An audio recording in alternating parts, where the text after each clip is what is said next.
Welcome to the Fantasy Football Profit Podcast, hosted by Craig Phillips and Jeff Torrey. Visit us at fantasyfootballprofit.com. And now your hosts, Craig and Jeff. Welcome everyone to the Fantasy Football Profit Podcast. I'm Craig Phillips, joined as always by Jeff Torrey, and today we're talking Week 12 NFL, going through all the Sunday games here, game by game, as we now second to last week of the fantasy football regular season already. It's crazy that we're that close to the playoffs, but there's some good performances today. And Jeff, your undefeated streak in our main league finally came to an end, which is a disappointment for you and me both, actually, because it screwed me over. Thanks. Yeah, no, I guess there's a silver lining. But hey, it's all right. Got next week. But yeah, it's been an interesting week. Let's start it off right away. Let's just jump into the games. Bucks, Falcons. The good Buccaneers team showed up today. You never know which Bucks team's going to show up. You never know which Falcons team's going to show up. This time it's the Bucks. I mean, Winston threw his normal picks like he does, 2 of them, but he also did his 313 and 3 touchdowns. I mean, this guy's he puts up fantasy numbers. I'll say that. He always puts up fantasy numbers. And it's not pretty, but hey, it works, right? Yeah, I mean, you can usually play him. I don't know how that, equates to actual football half the time, but yeah, he's entertaining. And he always seems to make a big game for either Godwin or Evans, and today it was Godwin with a monster game. 7 catches, 184 yards, 2 touchdowns. If you had him, you were very happy. Yeah, you don't know 100% which one of those guys is going to step up. It's Ben Evans the majority of this last little bit of the season. And then, Godwin and he didn't disappear, but he just had, 4 down games, I'll say. And then he comes back again today. So the Atlanta matchup was really good for them, though, which is disappointing for Evans to not get anything out of it. But, that's Evans for you, right? What happens then? I mean, he got 4 catches. It is really funny to look at the breakdown for as many yards and touchdowns that, Jameis got. I mean, really it is very top heavy. I mean, other than Godwin, you're looking at Mike Evans as 4 catches. Other than that, dumping off to Ronald Jones for 3 catches for only 16 yards. Other than that, no one had over 1 catch. So it was very top heavy, like only threw to Godwin, really. It's a very strange game, honestly, if you're going to have a good fantasy output for a quarterback. And then O.J. Howard with his nice 1 for 10. Just never was able to get on track this year, huh? No, I don't know. Maybe there's next. I know he's going to get. We'll talk about him next year again, and talk about him too much, and think he's going to do something probably one last time. Hopefully not. I hope I don't buy into that. But how about the Falcons? Matt Ryan, disappointed today with 271 yards, no touchdowns, a pick. Just not good there. And then Matt Schaub comes in, throws the touchdown to Calvin Ridley. Ridley gets 6 for 85, gets himself a touchdown late to make it worthwhile. Julio only 5 for 68. Russell Gage actually solid 8 for 76 if you played him. And he was played in a few teams, which is I played against him in a league, which is random. He was in lineups. The rushing attack, Brian Hill disappoints again. Hopefully you didn't put him back in your lineup after last week, but I mean, you just thought the volume was going to be there, and hey, it's going to get better, right? No, it didn't. So, yeah, nothing to trust there in that backfield unless Freeman comes back. And you're not even trusting it. But Falcons just up and down year for him. Don't know what to say about them. Yeah, they're just disappointing too. 2 good weeks in a row, and then their defense looked good, and then they do this. Yeah, I truly don't have anything to add. It is a very frustrating season if you have anyone on the Falcons. Surprisingly, even Julio, which is usually very, very consistent. But this is what we kind of talk about: is boom or bust. We talk about the love-hate with Matt Ryan and those kind of guys. So, it is what it is when it comes to the Falcons. Then over the next game here, Buffalo wins 20-3 against Denver. Buffalo's 8-3 now. They just win games. They do, just solid. Dude, I am so sorry for talking crap early in the year, thinking that Bills had no chance of being a playoff team. I have been so wrong. I don't really know how they do it half the time. It is very unorthodox, and if you're a Buffalo fan, you must just absolutely love this because you're just getting it done right now. It is a lot of fun to watch. Josh Allen, he finds a way, and this was no exception. Only 185 yards throwing, but he does have, 2 touchdowns. He rushes for another 56. He just puts up fantasy points. He really does. He does. It's what he does. He puts up fantasy points. He just always does. And it's not pretty, but it works. And 56 yards rushing. The running attack overall, 244 yards on the ground, with Singletary getting 106 of them. Man, Singletary's good. I really like that guy. Very, very good. He is a great keeper if you're in a league that you do that. Man, I feel good about him. And I'm glad that he showed it late in the year, and he's going to be useful because I feel like he is a talented guy that a lot of people stash. So it's cool that you can actually use him going into the playoffs. Then receiving, Beasley gets himself another touchdown. He's been doing that a lot lately, I'd say. 4 of the last 6 games, but still not somebody I'm going to trust at all. Maybe PPR if you want, just you have a good baseline though. But John Brown, 2 for 39 and a touchdown, follows up the really big game with not much, but the touchdown helps. But that's about it there. I guess Broncos side of things, really not anything here. Brandon Allen, just a absolutely terrible game. Oh, I don't even know what to say. Awful. I don't know the last time I saw a quarterback finish the game and not get over 100 yards throwing. It was ugly. And even the rushing, Lindsey is way ahead of Freeman now at this point. It's just changed. Freeman hasn't done much now. In about 3 games, he's been under 10 carries now. Nah, that's kind of over for him, it feels like, at this point. Just not much to it.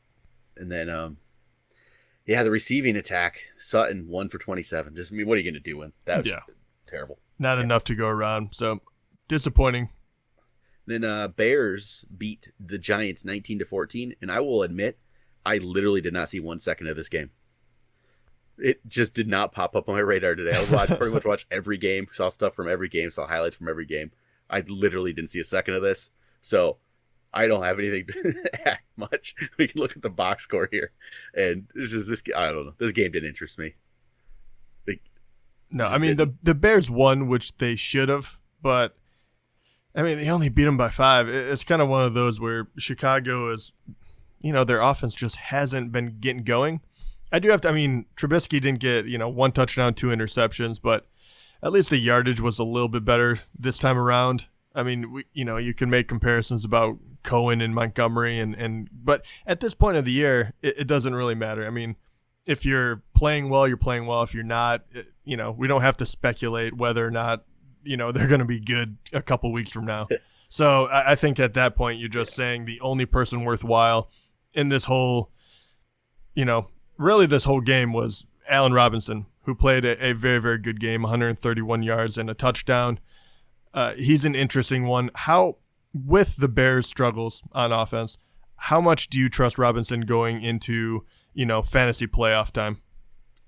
I don't really trust it. It's just so it's up and down with this. What I trust next week against Detroit could probably be pretty solid, or this Thanksgiving Day against Detroit. But after that, Dallas and Green Bay, I don't like those matchups. Maybe Green Bay. And look at what they're doing tonight against San Francisco.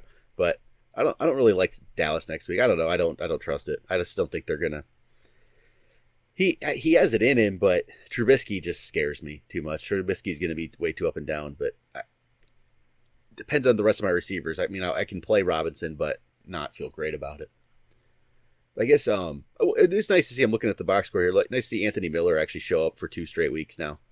Last week he was 6 for 54. This week 6 for 77. So maybe he's becoming involved again, which we saw flashes last year. Then he had the injury at the beginning of the year, never's really come around. But maybe something to build on for next year for him. Yeah, I'm a fan. I'm hoping that he does it because, we think he's a talented young guy. Yeah. I don't know. I mean, what is your outlook next year with Trubisky? And, I mean, how do they move forward from here? You assume that they're just kind of come back with all their guys and hope that it kind of goes better? I think they're going to one last time with Trubisky another season. I mean, one last time. It's really they have to give him another shot. I was going to say I think he has. I can't imagine them getting rid of him even another year like this. They gave up too much for him. You have to stick with him. I mean, that's probably bad. it's a bad way to think about it because, you just compound on that error. But at the same time, maybe he does have a lot of good physical talent. Maybe they can get him to go in the right direction. I don't know. Then for the Giants, Daniel Jones, only 150 yards this week, but 2 touchdowns. So that's okay, I guess. Saquon can't really get going. 17 carries, 59 yards, only 2 catches for 1 yard. It sucks to have a player this good stuck on a team this bad. I know. It reminds me of the old days with Barry Sanders. But it's just, this is, at least the Lions could do something. Well, yeah, that's very true. Oddly enough, I've been watching 1990s Detroit Lions on YouTube this past week. No joke. That's I watched a few games from like the 1994 season. Well, that's just lucky that I brought up Sanders. That's random. It is. I have. It's a very strange thing. So it's fun to watch if you're a Lions fan to see what could have been, what used to be.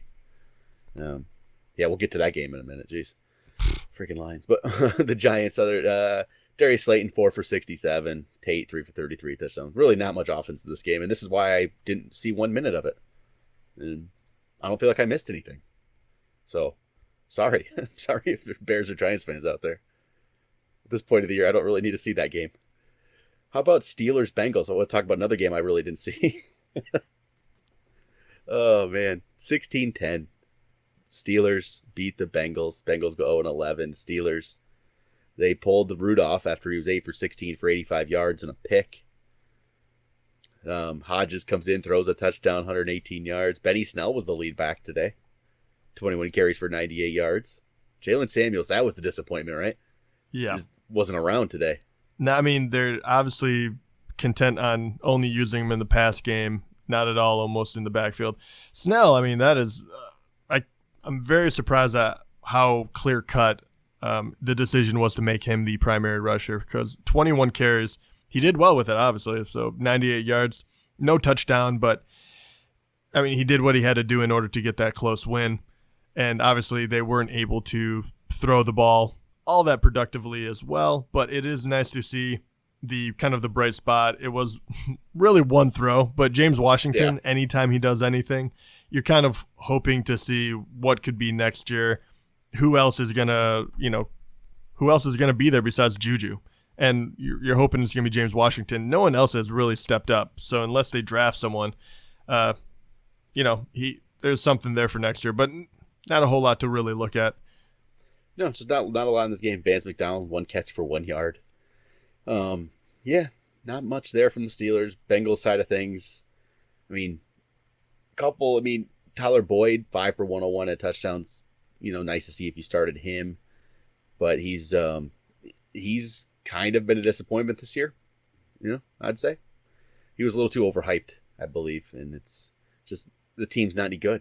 I was going to say, he had moments, but they're 0-11. Like, I don't expect too much out of him. I mean, Mixon, actually, for how bad this team is, and this, it's 18 carries for 79 yards is, hey, take it. Yeah, right. That's a win. Right? It's just a bad team, a really bad team.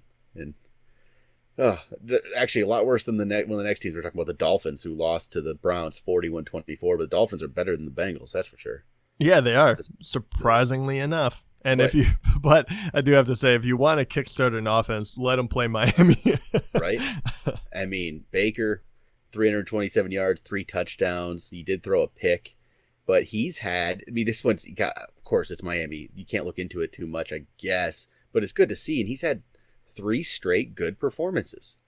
Actually 4, I'll give him 4. He's had 4 straight good performances here. And the one before that was New England. So hard to judge that.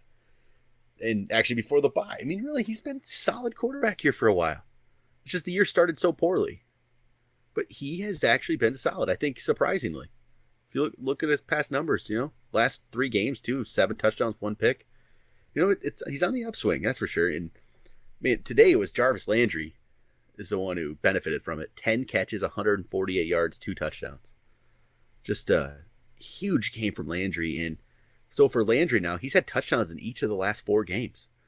5 touchdowns total in those 4 games. That's he seems to be the go-to guy here over Beckham, actually, a little bit. I don't know if I should say that, but it feels that way. I mean, it does feel that way. I'm as surprised as you. Yeah, and but Beckham, he got a touchdown. He was 6 for 84, but it's kind of sad in a way that we see that from Odell Beckham. I'm like, oh man, good game, really good game. Before, a few years ago, that'd been like, decent. You could get better. But yeah, it's interesting. Landry, I don't know if that's something to. Do you think that's going to keep being like this with Landry? It's hard to say. I mean, next up they get Pittsburgh, then they get Cincinnati week 14. Right, and then Arizona, Yeah. Until they hit Baltimore in week 16. If you're playing week 17, they play Cincinnati again. So he had, I think that the passing game in general, talking about Baker Mayfield, you're talking about Landry, even Odell, you had a rough beginning of the year with the defenses you played. And now you're reaping the benefits because you're hitting all of the, the better options, if you will. And, you had talked about how he's been looking good the past 4 weeks or so.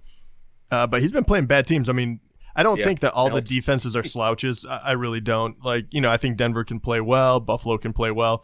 But, and Buffalo's a good team. But Denver, Buffalo, Pitt, Miami, you're about to hit Pittsburgh again, then Cincinnati, Arizona. So, a lot of teams that are just bad or have struggled at some point in the year. So I think because of the schedule, Mayfield, Landry, Odell are all going to be very playable.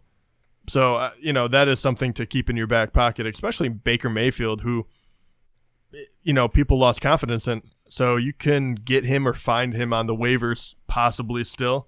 It might, help you save your year if you're, streaming or your quarterback is just not performing the way you'd like him to.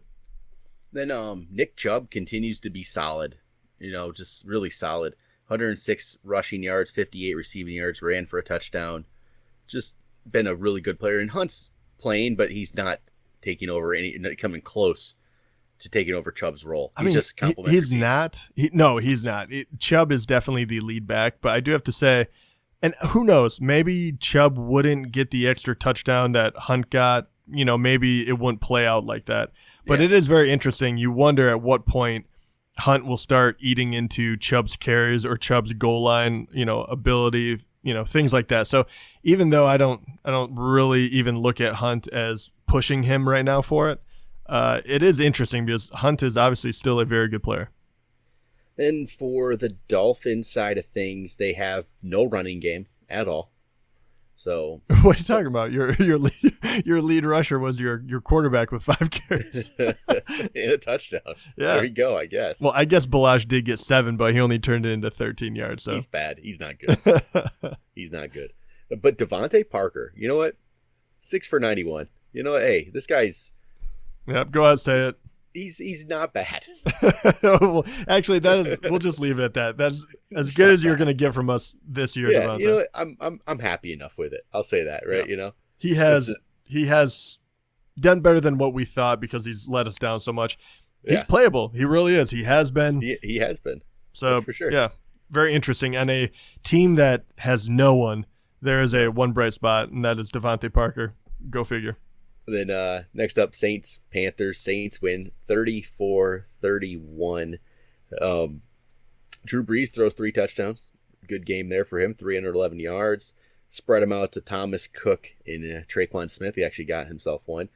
But, man, for a while there, I'm watching this game, and it felt like every time they ran the ball, I felt like it was Latavius Murray for a bit.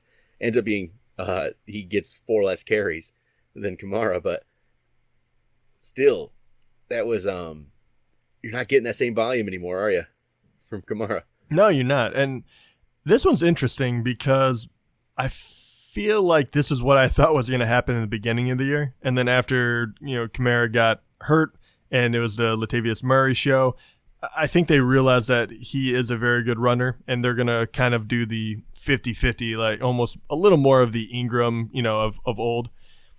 But Kamara is still very much in the passing game. He didn't put up giant numbers, but 9 catches for 48 yards. Again, there's the difference. Yeah. If you're in PPR, it was awesome. Exactly. Right? He's still very good for you.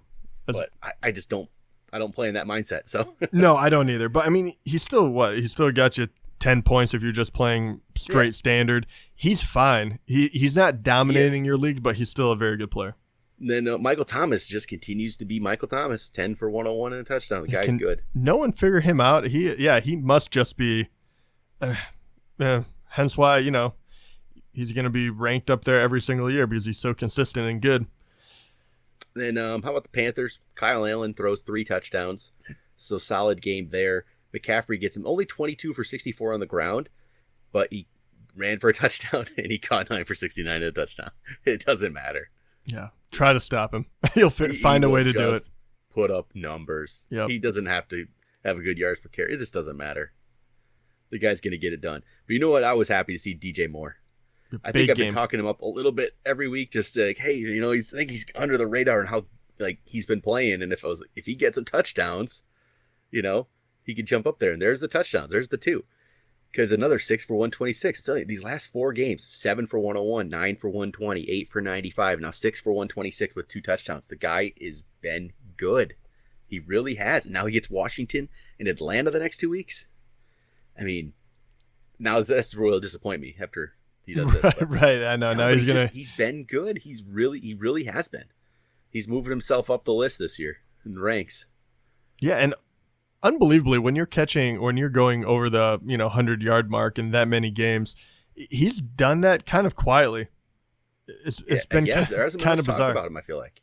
No, really not. And I don't know if it's because McCaffrey kind of garners all of that, or people just aren't over the moon with Allen and the whole receiving crew. But they've been putting together very quiet, good numbers. Someone that didn't Samuel. He is always very, very up and down for me. He had another very down game, 1 catch for 9 yards. So the other person that you think is going to catch a lot of balls or could step up, not today. And then, but we move over to what is kind of the biggest surprise of the day, I would say, is the Jets just beat up on the Raiders 34-3. I think beat up is an understatement. They went to town, man. So Sam Darnold, 20 for 29, 315 yards, 2 touchdowns. And, okay, like Mayfield, I would say, this guy has quietly been pretty good for the last about 3 weeks. And maybe now people are going to notice, again, with his schedule coming up, Cincinnati and Miami. Just he's played, yes, the Giants, Washington, Oakland. It's been easy, just like Mayfield's had an easy schedule. But, hey, they're doing it against the bad teams when they need to, right? That's all you can ask for. For the next 2 weeks, he's a streaming option. Him and Baker Mayfield are streaming options the next 2 weeks, at least. Then, just solid. Anderson, 4 for 86, a touchdown. But Le'Veon Bell, he doesn't get much done on the ground, but at least he had 5 for 59 receiving. No touchdowns, but you're not getting old Le'Veon Bell numbers. Yeah, definitely not. And I think the disappointing part for me about Le'Veon today was they scored a lot of points, and he didn't get in the end zone. I can understand it when New York is not clicking and he kind of, he gets you 80, 90 yards or something like that. But when they're dominating and he's not able to get it done, get in the end zone, kind of show us flashes of why you drafted him so high, that starts worrying me. But at least he's been, I guess I'll say this, he's been solid enough where in standard, he's been double digits the last 4 weeks. You can give him that. But again, like we said, these are easy matchups. I was going to say, he's been fine. It's not that. It's just these are where you should, reap the benefits of drafting him. And you're not getting that first round value out of him for sure. And the Raiders, this was just ugly, so there's going to be nothing good here. Bad game from Carr. Josh Jacobs, 10 for 34. His worst game, I think, as a pro. I mean, not looking, I don't know, have the number in front of me, but I think this is probably his worst game. And so there's just nothing receiving either. Darren Waller, 3 for 41. Just nothing here. Just an odd game for the Raiders to be that bad. How about we just move on then to the Seahawks Eagles? Seahawks win 17-9, and you didn't get a great game from Russell Wilson, 200 yards and a touchdown. Rashad Penny gets 129, but he busted a 58-yard touchdown, something like that. Chris Carson only 8 for 26, but he fumbled the ball a couple times in the same possession. I'm telling you, these fumbles, and if you combine the fumbles with Rashad Penny looking good, it starts to become a little worrisome for Carson owners. Yeah, especially coming down the stretch. That is not what you wanted to see because Carson has been an absolute workhorse. But Rashad Penny, I mean, they drafted him very high. He is no slouch, and if he gets it going, Seattle has never been the team to shy away from the hot hand or be afraid to change things up. It could be very bad for Carson owners going into the playoffs if the fumbles become a concern for Pete Carroll. I mean, Penny's going to have to at least be an ad next week for waivers. Not really a play yet, but you gotta make sure he's on a roster just in case. This was an interesting day there. You haven't seen Carson like that in a long time. So, the receiving side, Lockett only got 1 for 38 today. DK Metcalf 3 for 35. I watched him drop a touchdown. It was very disappointing. Yeah. It's there though. It's right there for him. Yeah, he's coming along. He's still a little raw. You saw today. Yeah, and then in Hollister. So if you're a Hollister owner, you are extremely disappointed in Russell Wilson because Russell just overthrew just a completely wide open Hollister in the end zone. I mean, he's like 10 yards from him, and he overthrows him. I mean, it was easy touchdown. Easy. And you get nothing out of it, which is a disappointment, if you had Hollister going. Then for the Eagles, Carson Wentz has struggled again. 1 touchdown, 2 picks, 256 yards. Ertz, though, 12 for 91 and touchdown. That was solid there, but even Goddard, if you're in PPR, it's a lot better. 7 catches, but only 32 yards. Running game, 12 for 63 for Sanders. Didn't really get going much. Jay Ajayi got himself 6 carries. It's a name we haven't seen in a long time. Kind of almost feel like you're looking at, 2018 box score here. Right. Seeing Jay Ajayi's name. But yeah, not much for the Eagles. It was a bad game for them. And Wentz is just not playing up to what he did, previously. No, but it does show me. I always go back to the Eagles, and even when everything's kind of going wrong, they lean on the tight end. And we all know that you're going to start Ertz, but getting 7 catches for Goddard, even though it didn't turn into a lot of yards, still makes me believe that he is a value add for a team on such a thin tight end. So I'll keep saying it. I still think that he is an okay play. Then next up is the Redskins beat the Lions. This one just obviously everyone knows we're Detroit fans, but this one just breaks my heart. This is the end of it all. I mean, what? I don't care if Driscoll is playing. You can't let him win. Yeah, it's just highly disappointing. Scarborough, 18 carries, 98 yards. That's a bright spot, I guess. I like seeing that. He's a very athletic guy that had a lot of clout coming out of college. I do wonder if that is because we're playing Washington. Probably. I don't know. And nothing gets going with the receiving game because of this whole just terrible game. Golladay 4 for 61, Jones 5 for 46. Yeah, ugly. How? You look at Haskins as well, and they just weren't able to get anything going either. So it's very disappointing. Just bad. There's just no. Terry McLaurin looks good, 5 for 72, but he looks pretty. They had Slay on him too. They obviously respected him. Geis and Peterson both had 10 carries, but never really got much going. But they still beat the Lions yet. So yeah, well, that shows how bad the Lions are. Just a few ugly games today. I'll tell you that. That's actually an ugly game I watched most of. Somehow put myself through that. I don't know why. It doesn't matter at this point. But how about the Titans and Jacksonville Jaguars here? Titans win 42-20, and they went nuts in the third quarter and scored, I believe it was 4 touchdowns on 6 plays. They had 6 out of 6 plays. They scored 4 times. Just unreal. And Derrick Henry, the guy, he knows how to get the big play touchdown, doesn't he? It seems to be his thing. And he ends up with 19 for 159 and 2 touchdowns. Yeah, he's been good. He has. He's getting in the end zone a ton. Got to give it up to him. He came into the day, I think, as the 4th highest ranked running back in standard, and then he pulls this game off. He's right there. He's going to be right there. He's only going to be behind McCaffrey and maybe Cook yet. He is right there. Good. And I wonder if the biggest difference is the guy I want to talk about, but the change in quarterback, because I know that, people have been talking about streaming Tannehill, possibly doing all this, but if we're giving Baker Mayfield props, but Tannehill has been a legit starter for the past 5 weeks. I mean, really, if you look since week 7, which week 6 he took over, like probably halfway through or something. But week 7, Justin Standard, 23.2, then 25.4, 25, 22.9. They had the bye, and then obviously he rushed 2 in, and he went bananas, so 36.4. But he has been a legitimate starter at the quarterback position for fantasy the entire time he's been playing. And now you look at who he's playing against: Indianapolis, Oakland, Houston. None of the defenses really scare me until you hit week 16 against New Orleans. I mean, what do you think about possibly playing Tannehill down this playoff stretch? Is that something that even crosses your mind because of how well he's been doing? It should. Why shouldn't it? So, yeah, as a starter, he has been extremely good, hasn't he?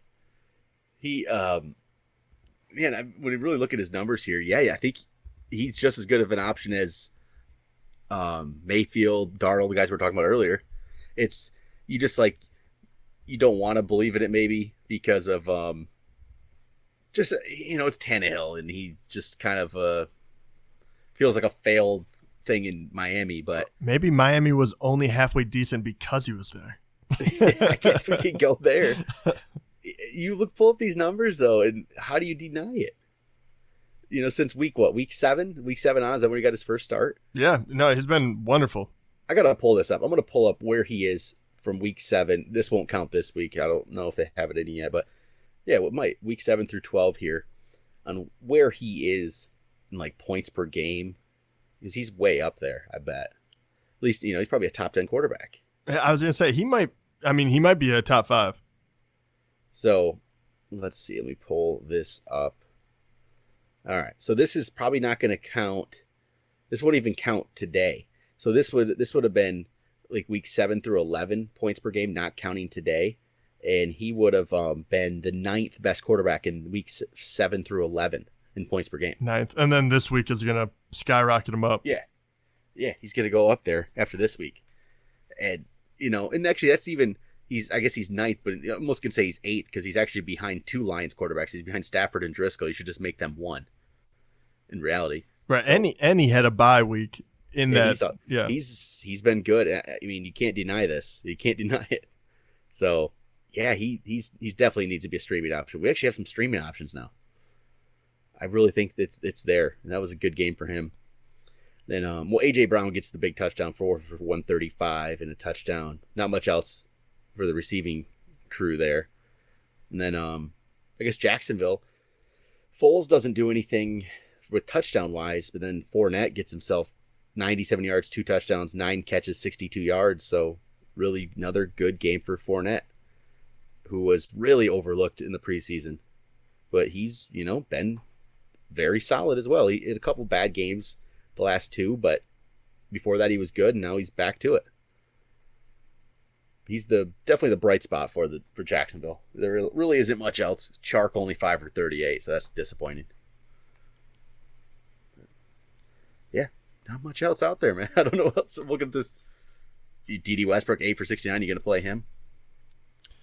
No, I mean, I don't really feel good about anyone on Jacksonville. And not that they're necessarily bad. Westbrook can put up good games. I just don't necessarily, trust in Foles coming in this late in the season. DJ Chark, obviously I like him, but even this, you kind of see a little more up and down nature of it. So then how about the Patriots, Cowboys? There isn't going to be much fantasy scoring in this one. It was Patriots get the 13-9 win. Their offense is a little suspect right now. It's really funny. I mean, you're going against Dallas, who was one of the hottest offensive teams, in the NFL, and then you're going against New England, who is a great defense team, and defense just straight up won this week. So what do you chalk that up to? Do you think that Dallas was overhyped, or do you think New England is that good? New England's defense is that good. They are really, really good, and I think Dallas' offense is still perfectly fine. But yeah, this New England defense is ridiculous. It just really are. And that's what's going to have to win them games because their offense is, I mean, Brady's been, for fantasy wise, he's been pretty, I'd say mediocre to bad the 4 of the last 5 weeks that he's played. It's not been good. And today's 190 and a touchdown. I mean, he was 17 for 37. When do you see that? Yeah, not too often. Yeah, it's just something to watch. I mean, the fact that he's 42 years old is catching up to him. Don't want to say that, but it could be. It has to at some point, right? I mean, I think we've been saying that forever, but yeah, I'm not. I don't feel comfortable saying that because I feel like every time you do, he goes on an epic streak. Then for the Cowboys, like we said, there wasn't much offense in this one. Prescott doesn't do anything. 212, no touchdowns, a pick. Zeke 21 for 86, catches 4 for 40. So he had a solid game for you, no touchdowns. But then, I mean, Cobb was their leading receiver for yardage, 4 for 86, mainly off a 59-yarder. But again, Cobb's involved. He's, fantasy-wise, he's been solid. And he needs to be kind of considered, I think, a little bit. So, because even in a bad game, he does something. But then Amari Cooper, 0 catches, 0 yards. He drops the one that would have kept the Cowboys going there with a chance to get the win. And, hey, there's the Amari Cooper we remember from the Raiders. Right. That's 2 weeks in a row, though. I mean, I know he is hobbled, but, I mean, obviously he shouldn't be dropping balls. This happens with Amari Cooper. You can't be shocked when you see the stat line from him. It happens with him. But, that's about all I got for that one. I think one more game just wrapped up. 49ers beat the Packers 37-8. That was surprising how that beatdown went. Did not see that coming. Yeah, no, I don't. I'm not that surprised. Green Bay has been playing a lot better, but San Fran, when they get on, I don't know. That team is a very interesting one. I think that San Fran could. I'm not going out on a limb. I mean, they're 10-1, but their offense is very. It's a little more up and down than a lot of these other teams that have really good winning records. Their defense is always stable, but man, can they really turn it on? And when they're clicking, they're a very dangerous offense. I mean, tonight it was all George Kittle, 6 for 129 to touchdown as he comes back. Got himself a 61-yard touchdown. That's a huge game for him. When you really look at the numbers, like the actual individual stats, there wasn't any huge standouts other than Kittle. He's the one. I mean, Coleman 11 for 39, a touchdown. So nothing spectacular. Debo only gets himself 2 catches, but it was 50 yards and a touchdown. I was gonna say that. Debo he's making himself worthwhile even when he doesn't have a spectacular game. And then it's a good team though that's not going to be always huge individual stats. Are just going to beat you. And the Packers, Aaron Rodgers. We talked about how terrible Brandon Allen's 82 yards were. Rodgers wasn't much better. 104. No, he made it over 100, so I don't have to say the same thing. 104 yards and a touchdown, which went to Devontae Adams. Adams 7 for 43. Aaron Jones didn't get anything going on the ground really. 13 for 38. Williams 11 for 45. Well, man, this is dude, I do not like how they're splitting carries right now. It's still happening. It's not going away with Jamal Williams. No, not at all. Not to mention, Williams also had 7 catches. He is very heavily used. But that's going to do it for our Week 12 recap. We'll be back tomorrow with some Week 13 waivers as you try to get into the playoffs or maybe get yourself ready for the playoff run. But that'll do it for tonight. Talk to you guys next time.